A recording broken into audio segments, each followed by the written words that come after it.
Mahava. Good evening, and what an exciting evening it is to welcome you to Repton's new palace in our exceptional community. I'm going to explore balancing the extremes in light of my passion, the performing arts. I'm going to begin with two quotes. Through the character of Jax, or Jacques, depending on the meter, in As You Like It, Shakespeare delivers all the world's a stage. Well, I don't envisage he had a stage like this in mind for children and young people to use as they learn and discover the beauty of performing arts. My second quote, Oramus Veniam, was actually our students' motto, written above the very first stage at Repton, Derbyshire in the UK. It translates to mean, we beg your pardon. In the early beginnings of theatre at Repton, our students apologised, held this visual reminder of an apology for the audience, because they recognised that they were going against what Repton was famous for, its athletic pursuits. I too am going to beg your pardon, because I have your ears for 10 minutes, and whilst you might be relieved it isn't 10 hours, if it were, I would still need more time. So, as we explore the rich histories of performing the extremes on stage, like our students before, I'm going to beg your pardon. Please forgive the gaps as we quickly bounce through time and genre. So, I'm sure that many of you will recognise this iconic symbol of performing arts from this time period. These masks have represented tragedy and comedy for over 2,500 years, representing the extremes of human emotion. But this wouldn't have just occurred on the stage. If we look at the amphitheatre, the seating in the rows would have been a physical reflection of the social hierarchy of the time, balancing the extremes of all walks of life by the positioning of the audience. I want you to imagine a large chorus of performers filling this grand outdoor space, narrating the storyline in unison. Impressive, huh? These performers would have been able to transcend not just the physical limitations of the stage, but the capabilities of the performer as well, by describing things that simply couldn't have been performed. Take, for example, the description of Medea's actions as the chorus react in horror. The messenger states, "But she, her face a mask of stone, raised her hand and struck." The horror is entirely imagined. The content is an unbearable extreme.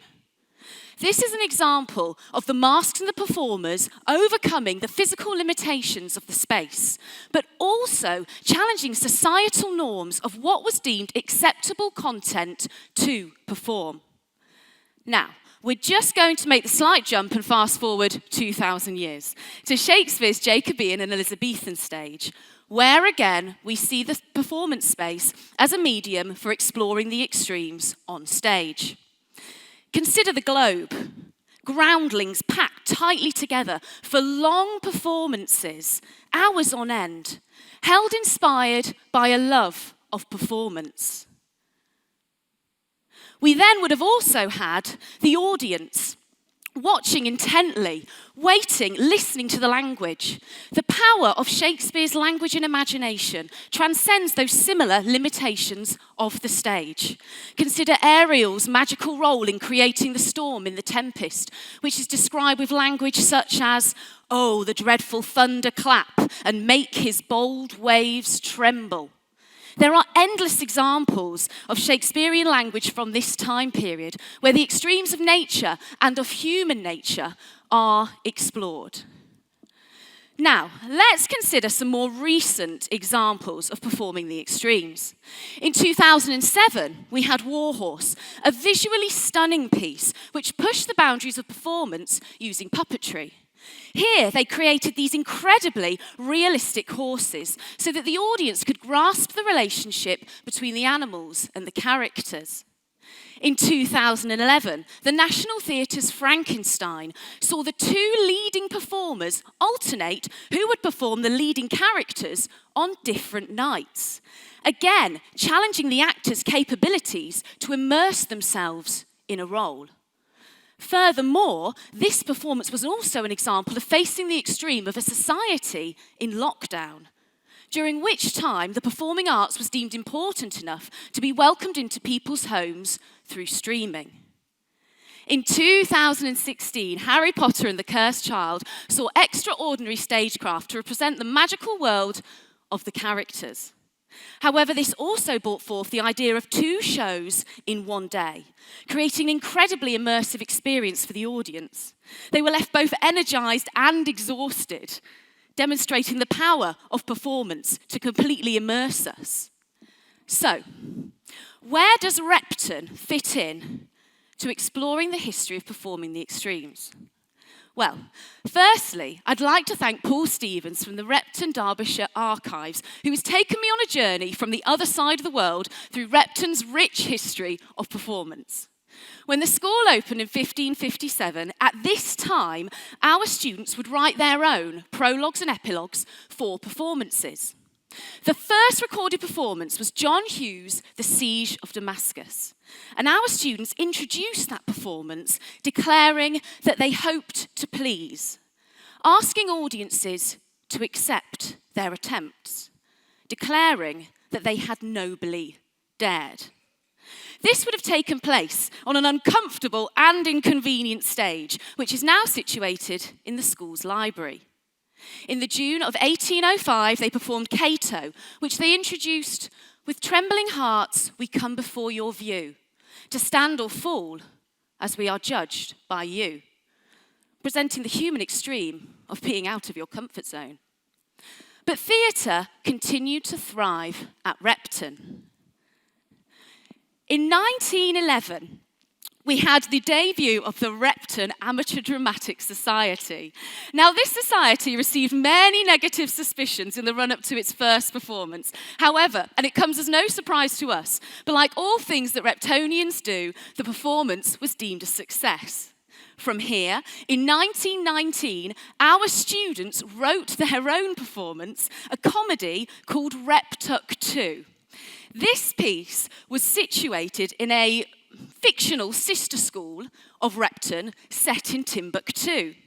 During this performance, our students ridiculed their own comedic stereotypes of being sportsmen, with lines such as, "Oh, I'm the captain of the games, I am. I'm captain of football and cricket. What? I never do work. Not a stroke, not a jot." They confronted audiences with their own comedic caricatures of themselves. Work then began in 1957 to build the 400, Repton's Theatre, so named the 400 in celebration of its anniversary. And 2 years later, the stage was ready. A somewhat quicker turnaround than our own stage at Repton, Dubai. In 1959, we saw Rodney Knight performing the leading role of Hamlet in their opening production. But for now, let's go back to Repton, Dubai. The skills that will be learnt in this performance space will breach the walls of this space. The Reptonian lawyer, winning round a jury to consider events from a different perspective, will have learnt those skills in our black box rehearsal room upstairs. The Reptonian doctor, navigating difficult conversations with patients and their families, will have developed those skills in Drama Studio 2, just round the corner.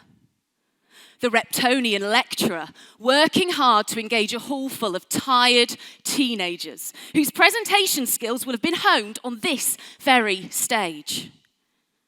It is human nature to have extremes, and therefore they will continue to be explored in performance.